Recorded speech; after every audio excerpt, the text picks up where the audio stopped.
আসসালামু আলাইকুম প্রিয় দর্শক, আপনারা জানেন এই যে আমাদের জুলাই আন্দোলন, যেটা নাকি আজ থেকে 11 মাস আগে সফল হয়েছিল 2024-এর 5ই আগস্টের মাধ্যমে। এই আন্দোলনের একজন গুরুত্বপূর্ণ ব্যক্তি হচ্ছেন মিস্টার ফরহাদ মাঝার।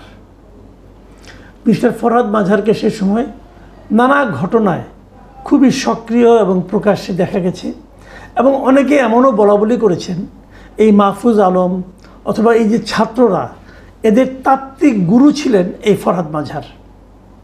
এমন কথা আমরা বিভিন্ন সময় উচ্চারিত হতে শুনেছি এবং দেখেছিও ওনার বেশ জোরালো ভূমিকা। ফরহাদ মাঝার সাহেব তারপর কি হলো? কেউ কেউ ভেবেছিলেন উনি হয়তো উপদেষ্টা হবেন, আরও অনেকে কথা ভেবেছিলেন, সলিমুল্লাহ খানের কথাও কেউ কেউ ভেবেছিলেন, কিন্তু শেষ পর্যন্ত দেখা গেল ফরহাদ মাঝার সাহেব উপদেষ্টা হননি, বাট ওনার স্ত্রী ফরিদা আক্তার উনি উপদেষ্টা হয়েছেন। তো এটুকু বোঝা গেল যে সরকারে ওনার একজন নিজের লোক থাকলো, কারণ একই ঘরের লোক, তো ওনার লোক যখন থাকলো।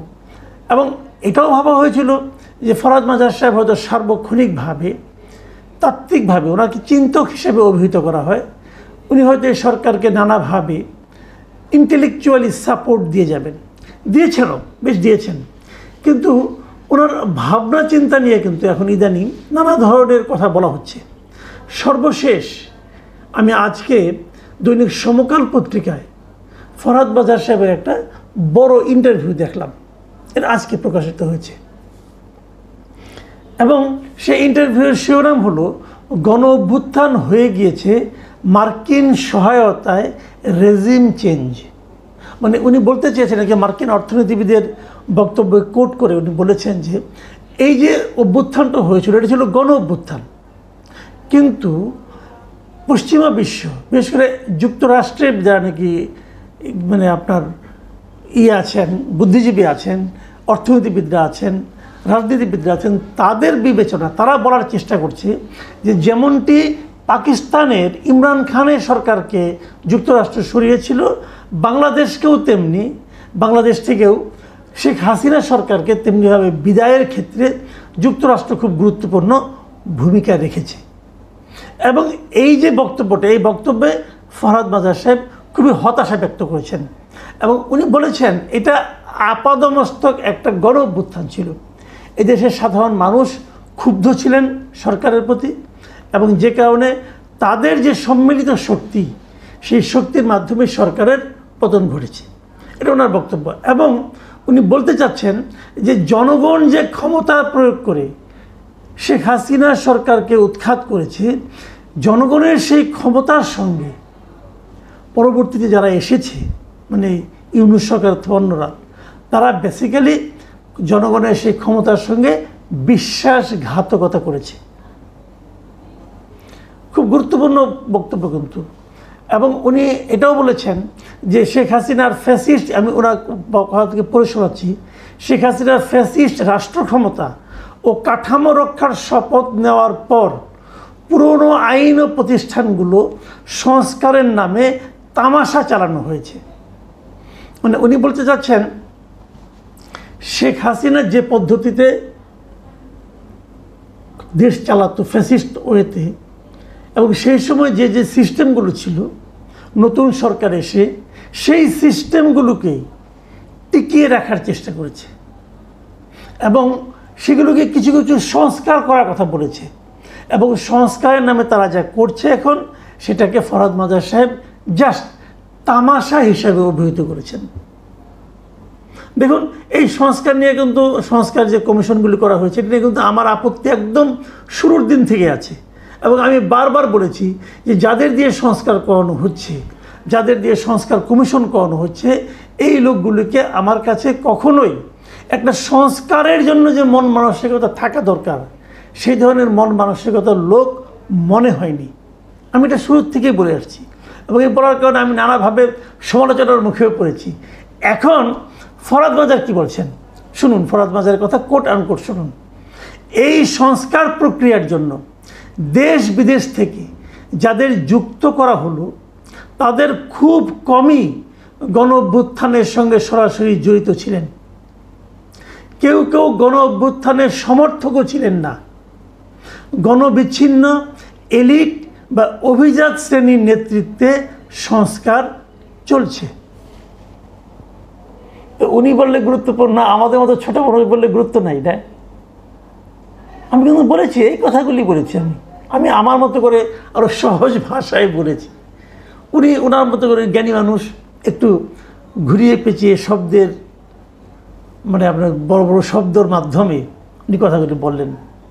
এবং উনি তারপর আবার বলেছেন, এর একটা গাল ভরার নামও আছে, ফ্যাসিস্ট হাসিনাকে বাদ দিয়ে নতুন রাজনৈতিক বন্দোবস্ত। অর্থাৎ লুটেরা ও মাফিয়া শ্রেণী সহ দেশি বিদেশি স্বার্থান্বেষী ও কর্পোরেট শক্তির মধ্যে নতুন বোঝাপড়া, পুরনো ফ্যাসিস্ট ব্যবস্থা ও অকার্যকর প্রতিষ্ঠানগুলোর গায়ে নতুন রং চং মেখে হাজির করা। মানে উনি সংস্কারটাকে কিন্তু ওনার মতো করে ব্যাখ্যা করেছেন। এবং তারপরে এই যে রাজনৈতিক বন্দোবস্ত, যা নিয়ে নাকি আমি এটা নিয়েও বলেছি, ভাই রাজনৈতিক বন্দোবস্তটা কি, আমি বারবার প্রশ্ন করেছি। উনি কি বলছেন শুনুন। উনি বলছেন, বিস্ময়কর যে খোদ জনগণকেই এই তথাকথিত নতুন রাজনৈতিক বন্দোবস্ত থেকে বাদ দিয়ে দেওয়া হয়েছে। ফরহাদ মাজার কিন্তু ওনার এই কথাবার্তার মাধ্যমে যথেষ্ট হতাশা ব্যক্ত করেছেন যে এরা আসলে কিছু করতে পারছে না, এই ডক্টর ইউনূসের সরকার কিছু করতে পারছে না। এবং উনি ওনার মতো করে এগুলি বলেছেন। উনি ধর্মচর্চা নিয়েও কথা বলেছেন। আমি ওইটা নিয়ে ওটা বিতর্কিত বিষয়, ওই লাইনে আমি যাচ্ছি না, ওটা নিয়ে আলোচনা করব না। আমি আলোচনা করব যে বিষয়টা নিয়ে, সেটা হলো নির্বাচন নিয়ে। উনি নির্বাচন নিয়ে কি বলেছেন, এটাও আমি মনে করি খুবই অ্যালার্মিং কিছু কথাবার্তা বলেছেন। উনি বলেছেন যে নির্বাচন যে বাংলাদেশকে একটা ভালো জায়গায় নেবে, এটা সাধারণ মানুষ তো বিশ্বাস করে না। তাহলে জবরদস্তি করে এটা চাপিয়ে দেওয়া ভুল। মানে এই যে নির্বাচনটার কথা বলা হচ্ছে এখন, উনি বলছেন যে এই নির্বাচনটার মাধ্যমে বাংলাদেশ একটা ভালো জায়গায় যাবে, এটা এই দেশের সাধারণ মানুষ মনে করে না। তাহলে সবার উপর জবরদস্তি করে একটা নির্বাচন চাপিয়ে দেওয়া ওটা ভুল হবে। আর উনি এটাও বলেছেন আবার উল্টো দিকে, আবার সাধারণ মানুষ এই আস্থাও হারিয়েছে যে ডক্টর ইউনূস তাদের আকাঙ্ক্ষা পূরণ করবেন। এটা হলো রাজনৈতিক বাস্তবতা। অর্থাৎ সাধারণ মানুষ এখন ডক্টর ইউনূসের উপরও আস্থা রাখতে পারছে না। সাধারণ মানুষের যে চাহিদা, সে চাহিদা ডক্টর ইউনূস পূরণ করতে পারবেন, এই প্রত্যাশা, এই চিন্তা সাধারণ মানুষের মধ্যে নেই। আবার নির্বাচন হলে সব সমস্যার সমাধান হয়ে যাবে, এটাও সাধারণ মানুষ বিশ্বাস করে না। এটা হলো ওনার বক্তব্য। ওনার বক্তব্যের সঙ্গে কিন্তু আমি মোটামুটি একমত, কিন্তু আমি একটা জায়গায় দ্বিমত। সেই জিনিসটা হলো, তাহলে আমরা কি করব? নির্বাচন আমাদের সমাধান দিবে না, ডক্টর ইউনূস আমাদের সমাধান করতে পারবে না, তাহলে আমরা কি করব? আমি মনে করি এই দুটো চিন্তার মধ্যে নির্বাচনটা হলো সবচেয়ে অধিকতর গ্রহণযোগ্য পদ্ধতি।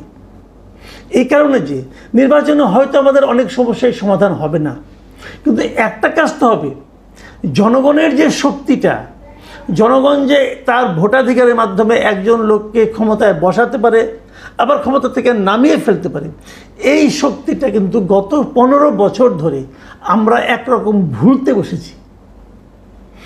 সেই জায়গা থেকে আমরা বেরিয়ে আসতে পারবো। জনগণ আবার আত্মবিশ্বাসী হয়ে উঠবে। জনগণ একসময় মনে করতেছিল যে আমাদের তাহলে ভোটাধিকারের কোনো মূল্য নাই, আমার হাতে কোনো ক্ষমতা নাই। কিন্তু যদি নির্বাচনটা ঠিকঠাক মতো হয়, জনগণ এই আত্মবিশ্বাসটা আবার ফিরে পাবে, হ্যাঁ আমি পারি, আমি একদল লোককে ক্ষমতায় বসাতেও পারি, আবার ক্ষমতা থেকে নামাতেও পারি। জনগণ যদি নিজের ভেতর সেই শক্তিটা অনুভব করে, কেবল তাহলেই কিন্তু আমরা মুক্তির দিকে কিছুটা হলেও পথ অগ্রসর হতে পারবো। এটা আমি মনে করি, এটা আমার অপিনিয়ন। আপনারা কী ভাবেন, এটা আপনাদের চিন্তা, আপনারা এটা আলোচনা করেন। আরও একটা জায়গায় উনি বলেছেন, সেই জায়গাটা আমি ঠিক বুঝিনি, আপনারা বুঝলেন কিনা জানি না।